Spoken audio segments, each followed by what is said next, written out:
I really wanted to talk about Colorado, and obviously they had quite the pretty big win against, I believe it was Colorado State? No, Baylor, excuse me. Baylor. Thank you. Baylor. Do a little scramble play, rolls out, guy drops it at like the 3 yard line, 1 second left on the clock, rolls out again, throws a touchdown, go to OT. And then they got a stop, I believe. The guy fumbled. Baylor fumbled on the goal line as he was running into the end zone. It fell out of the back of the end zone. They won the game. But Coleman brought this up earlier in the week. Is Travis Hunter the most gifted and athletic player easily in college football? But is he like a generational talent? Do you guys think that? And if so, when he goes to the NFL, do you think he should play DB or wideout? I think the production, like you can't argue, he's doing something that very, very, very few people have ever done. And playing wideout or corner, I honestly think he's probably better out at wide receiver with some of the production that I've seen and his build. What a luxury to have those opportunities to be fitting into different schemes, or how having different coaches see you and how they could fit you into their offense or defense there. I've seen some people, I don't think it's true, lining him up for Heisman talks. I just don't think Colorado will do well enough for him to be like a serious contender too. Luke, what do you think? Well, I think as far as like position for the NFL, like he's such a great player, but I think he's better off probably going wide receiver. I'm a big get paid, and that position you're going to be making a lot more than you are playing defense. So that's the only reason I would choose him being a wide receiver. Obviously, he's skilled at that position too, so it's not going to be like some out of the blue thing.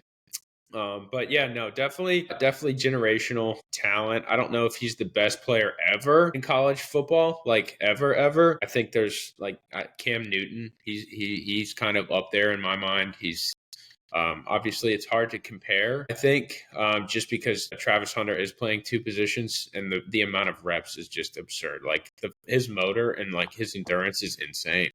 Like, but I don't know. Yeah, we'll see. Coleman? A couple things I'd like to say is one, before I talk about Travis Hunter, is just that game in general. I watched that game beginning to end. That was pathetic from Baylor. Bo didn't do it justice. They had 1 second left on the goddamn 50-yard line. Hail Mary. The defender slips. Dave Aranda, the Baylor head coach, calls that formation victory cigar. No. Losers. They give up that touchdown with 1 second left, mind you. Literally 1 second on the clock, which is pathetic. Then in overtime, Colorado goes down, scores. Baylor, quarterback runs 15 yards, barely should have scored, but stopped at the 1 yard line.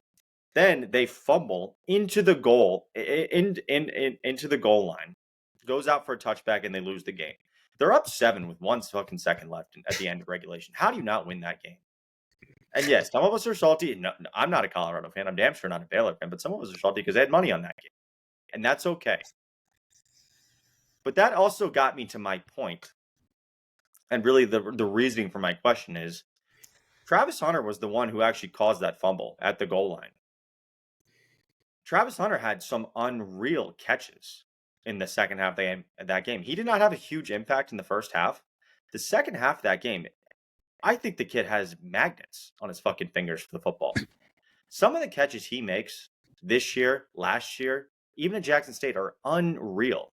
And the fact that he's doing this on the offensive end and the defensive side of the football, that he's playing 120 plus snaps a game is actually unreal to me. And the fact that they really don't throw to his area when he's in coverage because they know he's so freakishly athletic and so good at that cornerback position.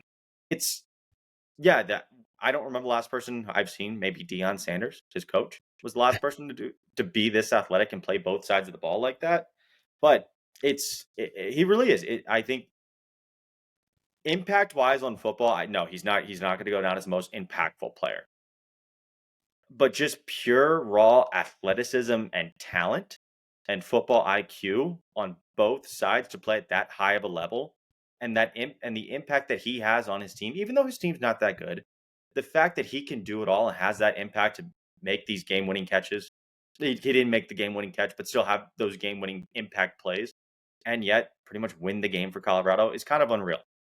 It makes him a special, special talent that I don't think we'll see for a long, long time after this. But to answer your question, I think he'd best be a receiver. I'm not going to beat a dead horse to make more money. I love him to play both sides of the ball.